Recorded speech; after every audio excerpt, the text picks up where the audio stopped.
Corruption présumée au Parlement européen selon le quotidien belge Le Soir et le journal italien La Repubblica. Des responsables marocains sont eux aussi impliqués dans cette sombre affaire. L'un des inculpés, italien, dit avoir été membre d'une organisation travaillant pour le Qatar, mais aussi pour le Maroc. La correspondance de Pierre Benazé à Bruxelles.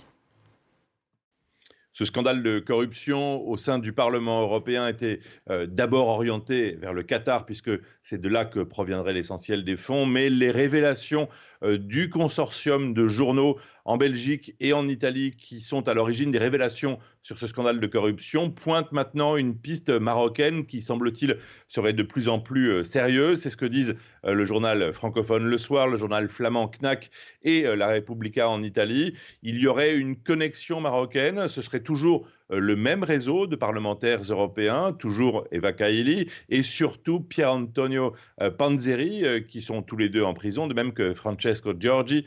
Tous les trois ont vu leur détention prolongée. Le réseau marocain, les journaux citent des agents de renseignement assez haut placés au sein des services de renseignement marocains, et puis un diplomate en poste en Europe. Les diplomates et agents de renseignement auraient tenté là aussi d'acheter de l'influence auprès de ces parlementaires européens, de Pier Antonio Panzeri tout d'abord, sur des sujets divers et variés. Question aussi sur ces accusations de corruption au cœur du Parlement européen. José Bové nous a appelé sur France Inter. Bonjour José Bové.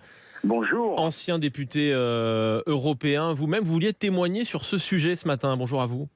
Bonjour, merci de prendre mon appel. Écoutez, les choses sont très simples.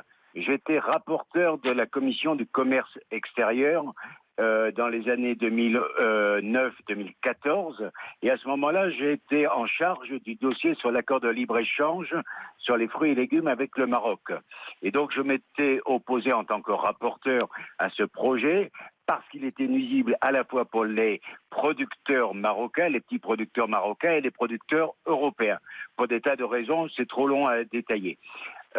En réalité, ce qui s'est passé, c'est que sous la pression à la fois du ministre de l'Agriculture marocain, qui est aujourd'hui le Premier ministre, qui avait le soutien de ce club privé, donc de députés dans le cadre d'une association d'amitié, députés européens, qui regroupait des gens de toute tendance politique du Parlement européen.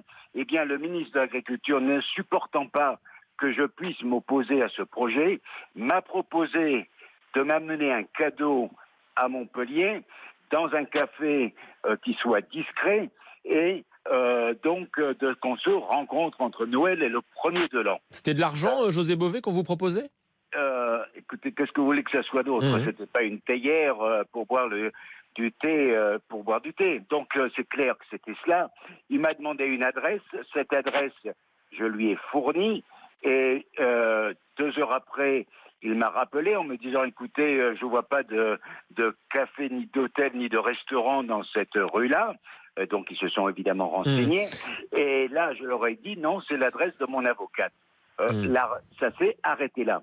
Mais tout ça pour dire que effectivement la pression des États, quand il y a des intérêts économiques colossaux qui sont en jeu, eh bien effectivement ces États font pression et les députés, certains députés que je qualifierais de véreux, ont profité de ça. Donc je me félicite de la décision de la présidente du Parlement de supprimer l'ensemble de ces... Merci à vous José Bové, on arrive au... Et en même temps de revisiter les votes qui ont eu lieu parce qu'effectivement c'est un fait scandaleux.